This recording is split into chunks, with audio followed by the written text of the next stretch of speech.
دستوری ترمیمی بل پر بولنے کا موقع فراہم کیا۔ محترم چیئرمین صاحب، میں آپ کی جانب سے برسر اقتدار جماعت کو مبارکباد دینا چاہتا ہوں کہ آج انہوں نے جو دستوری ترمیمی بل کو لایا ہے، آپ شابانوں کے اس قانون کے لانے کے نقش قدم پر چل رہے ہیں۔ مبارکباد دیتا ہوں آپ کو، اور امید کرتا ہوں کہ اس کے بعد برسر اقتدار جماعت کے ذمہ داروں کی زبانوں سے بار بار شابانوں کا ذکر نہیں ہوگا، کیونکہ یہ آپ کا دستور میں اس بات کی اجازت ہے کہ سپریم کورٹ اگر کوئی فیصلہ دیتا ہے تو سرکار کو اس بات کی اجازت ہے کہ وہ اس فیصلے کے اوپر قانون بنائے، جو آپ نے کیا۔ تو اس لیے میں کہہ رہا ہوں کہ آپ نے شابانوں کی روایت کو برقرار رکھا، آپ کو مبارکباد۔ دوسری بات یہ ہے جناب چیئرمین صاحب کہ بڑی بڑی باتیں ہوئی کہ او بی سیز کے لیے سرکار ہے۔ میں اس کو ڈسپیل کرتا ہوں، ایکسپوز کرتا ہوں، یہ سرکار او بی سیز کے لیے نہیں ہے۔ کیوں نہیں ہے؟ National commission of schedule cost, national commission of schedule tribe جو ہے 338B میں ان کو جو اختیار دیا گیا ہے وہ پلان اینڈ پارٹیسپیٹ کرنے کا۔ آپ او بی سیز میں NCBC کہنے کہ خالی ایڈوائز کرنا، یہاں پر پلان اور پارٹیسپیٹ ہے ہی نہیں۔ تو یہ آپ کا ایکسپوز کرتا ہے آپ کی ہپوکریسی کو اور آپ کی منافقت کو۔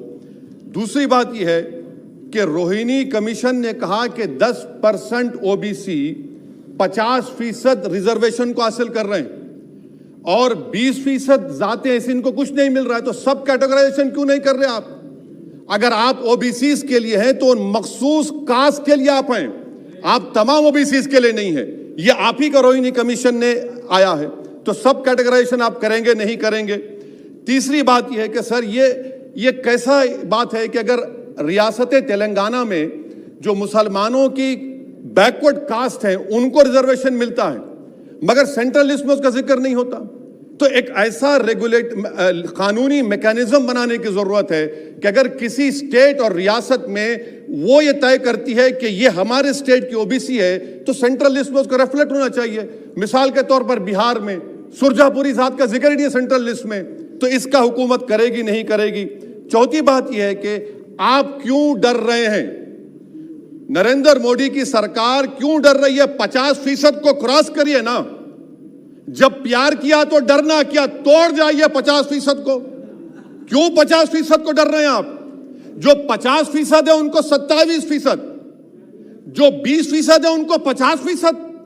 تو آپ کی محبت OBC سے نہیں ہے، آپ کی محبت ان کے ووٹ سے ہے، اور آپ کا دل ان 20% کے لیے دھڑکتا ہے جس کے لیے آپ نے 50% تحفظ ریزرویشن دی ہے۔ یہ آپ کی حقیقت ہے۔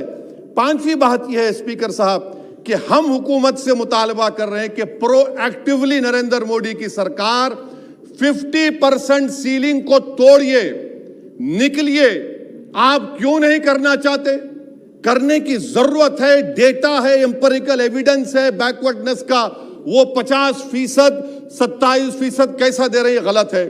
چھٹی بات یہ ہے کہ سر یہ ایک سنہرا موقع ہے کہ آپ اس طرح کا قانون بنائیے، 50% لمٹ کو کراس کریے اور OBC سماج سے صحیح معنوں میں انصاف کریے۔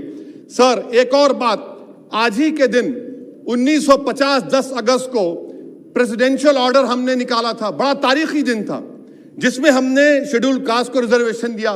میرا حکومت سے مطالبہ ہے، میں نے کانگریس کی حکومت تھی وہاں بیٹھتا تھا میں، آج یہاں بیٹھ کر بھی تیسری مرتبہ کہہ رہا ہوں کہ 1950 کا پریزیڈنشل آرڈر ریلیجن کی بنیاد پر بنایا گیا جو رائٹ ٹو ایکوالٹی کے خلاف ہے، جو رائٹ ٹو ایکوالٹی کے خلاف ہے۔